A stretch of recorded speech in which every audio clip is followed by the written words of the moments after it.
How to run Google Ads for a local business. Step-by-step tutorial. Running a local business without Google Ads in 2025 is like fishing without bait. You're just hoping something bites. Let's fix that. Step 1. Create your Google Ads account.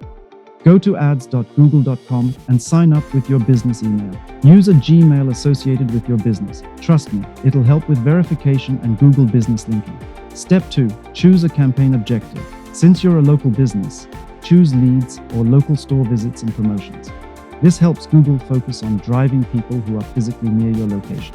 Step 3. Set up location targeting. Now, pick where your ads show.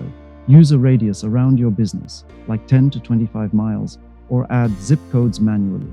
Only show ads to people who can actually drive to you.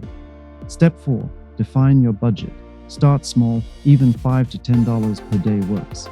Google will recommend a budget, but ignore it for now. Just gather data and test. Step 5. Write your ad. This is everything. Headline: best your service in your city. Description: fast, affordable, trusted. Call now or book online. Use all headline and description slots. Add call extensions and location extensions so people can click to call or get directions.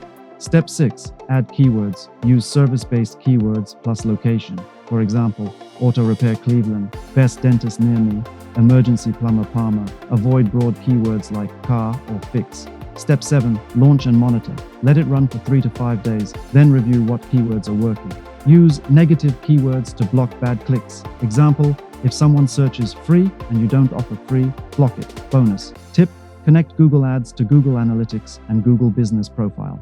This gives you powerful data and better local performance. Done. Now your ad shows when local customers are searching for what you offer. And guess what?